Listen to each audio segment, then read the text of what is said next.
A D and B C are equal perpendiculars to a line segment A B. देखो कह रहा है A D और B C, A D and B C are equal perpendiculars, ये equal perpendicular हैं। Perpendicular क्या होता है, हिंदी में उसको बोलते हैं लंब, और वो होता है बिल्कुल सीधा। लेकिन आप कहोगे ये तो ऐसे जा रही है, लेकिन ये इस वाली पर सीधी है ना। ये लाइन बिल्कुल सीधी है तो, लेकिन किस पर रखी है, इस पर, ए बी पर। ठीक है, आगे क्या कहा है, show that C D bisect A B.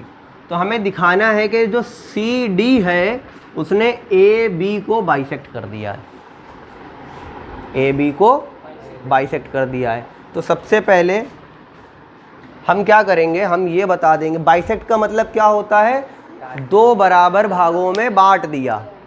ठीक है, उसमें क्वेश्चन पढ़ लो, हिंदी में भी लिखा है। ठीक है, दो बराबर भागों में बांट देना बाइसेक्ट। हम एक काम करेंगे, हम इस ट्राइंगल को और इस ट्राइंगल को, दो ट्राइंगल हैं, इनके नाम लिखते हैं पहले। Triangle A D O, triangle and triangle B O, इनको कॉन्ग्रुएंट प्रूव करते हैं। ठीक है, ये वाली साइड ए ओ और बी ओ इसको छोड़ देंगे हम। क्यों, क्योंकि हमें प्रूव करना है कि ये दोनों, ये क्या है, बाइसेक्ट कर रही है। कौन, सी डी जो है वो ए बी को बाइसेक्ट कर रही है, मतलब ए बी को दो बराबर भागों में तोड़ रही है।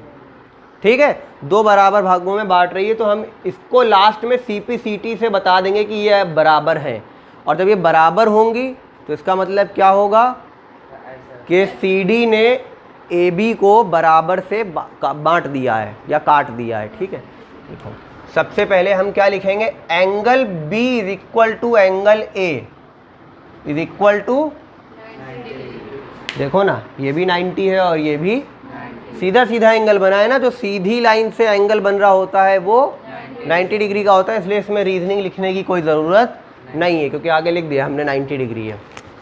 ठीक है, अब उसके बाद इन्होंने एक ये गिवन है हमें, क्या, A D is equal to B C given है, क्वेश्चन में पहले ही बोला था। ठीक है, तुम बेटा हिंदी में लिख लेना आगे दिया है। ठीक है, दो चीज़ें हो गई, क्या, एक एंगल मिल गया, ठीक है, और एक साइड हो गई। हमारे पास चार मेथड होते हैं, triple A, triple S, S A S और ए एस ए। ठीक है, इसमें से हमें एक एंगल हो गया, एक साइड हो गई। अब हमें एक एंगल चाहिए या फिर एक ट्राइंगल, कॉन्ग्रुएंट हो जाएंगे, दोनों हो जाएंगे। हम क्या करने जा रहे हैं, देखो ये एंगल और ये एंगल, देखना angle A D O, angle A D O is equal to angle B C O, बराबर हैं, ये लगा दिया, बराबर है। क्यों है, क्योंकि ये दोनों अपोजिट एंगल्स हैं। क्या हैं, ये दोनों, इसलिए बराबर है। अब देखो ट्राइंगल, कौन से दो ट्राइंगल थे, A D O is congruent हो गया ना, कॉन्ग्रुएंट हो गया ट्राइंगल बी ओ सी के। तीन चीज़ें, चार प्रॉपर्टी होती हैं, चार में से देखो कौन सी लगी, एंगल, साइड, एंगल, कौन सी लगी, angle, side, angle, by A S a property. ठीक है, ये दोनों ट्राइंगल जो हैं ये आपस में कॉन्ग्रुएंट है, सर्वांगसम है। ठीक है, किस लिए सर्वांगसम है, क्योंकि ये दोनों, इनकी दो एंगल और एक साइड इक्वल है। अब आगे देखो, हमसे ये नहीं पूछा था कि ये कॉन्ग्रुएंट है या नहीं, ये तो हमने ज़बरदस्ती करना पड़ा है हमें। ठीक है, हमें ये बताना था कि सी डी जो है ए बी को काट रही है या नहीं। अब ये देख के मत कहना कि सर डायग्राम में तो काट रही है, लिख देते काट रही है। देखो ना, डायग्राम बनाकर भी दिया है, क्वेश्चन में बना के दिया है कि भाई काट तो रही है। कोई अंधा ही होगा जो कहेगा नहीं काट रही है। ठीक है, तो पूछने का उनका ये मतलब रहता है क्वेश्चन में कि ये काट तो रही है, आप इसको प्रूव करके बताइए कि ये काट रही है, और लिख के दिखाइए कि ये काट रही है।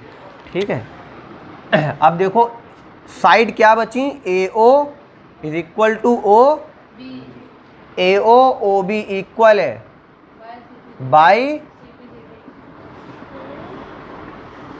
अब हो गया ये, ठीक है। तो अब नीचे लास्ट में तुम लिख दोगे इंग्लिश में, हिंदी वाले हिंदी में अभी हम बोल देंगे बेटा, hence C D bisect line हो गया, ठीक है बेटा। नोट कर लो, क्वेश्चन देखो, क्वेश्चन लाइन एल, ये लाइन एल है, ठीक है। Is the bisector of an angle A, line L जो है वो एंगल ए को बाइसेक्ट कर रही है, यानी कि दो बराबर, very good. B P and B Q are perpendicular from B to the arms angle A. B P और बी क्यू ये परपेंडिकुलर है, ठीक है। और कहीं पर भी परपेंडिकुलर जब बनता है, इस बात को दिमाग में बैठा लो, जब भी परपेंडिकुलर बनेगा तो इसका मतलब वो एंगल कितने डिग्री का बना रहा होगा, 90 डिग्री, ठीक है। ये देखो, ये भी एंगल 90 डिग्री और ये भी एंगल 90 डिग्री, समझ में आ गया। अब देखो, तो शो करना है हमें triangle A P B, triangle A P B congruent है ट्राइंगल ए क्यू बी के। देखो ट्राइंगल ए पी बी, ये वाला ट्राइंगल दिख रहा है छोटा सा, एक ये वाला ट्राइंगल ऊपर वाला, ये दोनों कॉन्ग्रुएंट है, ठीक है। और उसके बाद हमें ये बताना है कि बी पी और बी क्यू दोनों बराबर होंगे, ठीक है। मतलब P से B की दूरी जितनी है उतनी ही B से Q की दूरी है, तो इसका मतलब यही होता है कि ये दोनों आपस में बराबर है। तो हम सबसे पहले क्या करेंगे, कॉन्ग्रुएंसी। तो लिखने का तरीका क्या है, in triangle A B P, news नहीं है ये, ठीक है। In triangle A B P and A Q, and triangle A Q B, इन दोनों ट्राइंगल में क्या करेंगे, यहाँ देखो सबसे पहली बात, एंगल P और angle Q,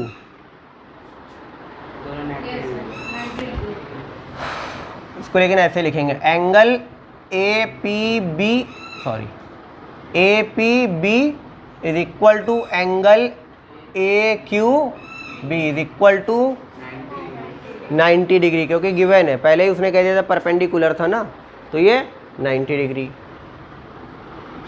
A B is equal to A B, क्या है ये, क्या रीजनिंग होगी इसकी, कॉमन।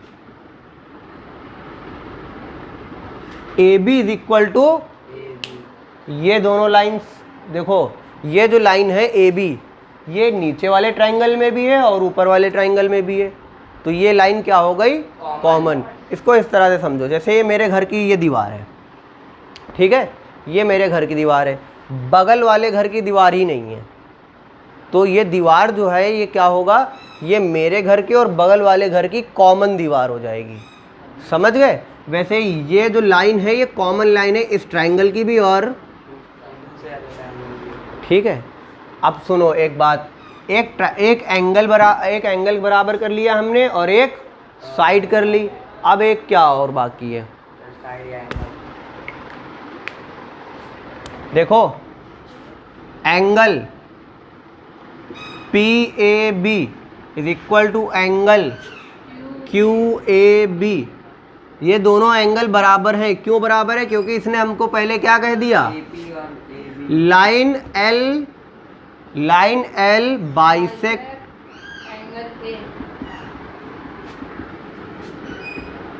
क्या पहले ही क्वेश्चन में ही इसने कहा था कि लाइन एल ने जो है एंगल ए को बाइसेक्ट कर दिया, बाइसेक्ट कर दिया मतलब दो बराबर भागों में तोड़ दिया, तो जितना ये होगा उतना ही दोनों एंगल बराबर होंगे।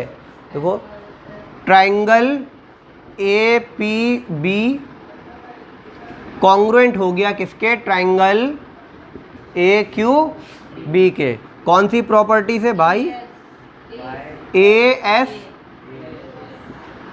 एंगल साइड एंगल, देखो एक एंगल बराबर किया, एक साइड कर ली और एक और एंगल हो गया, बाई ए एस ए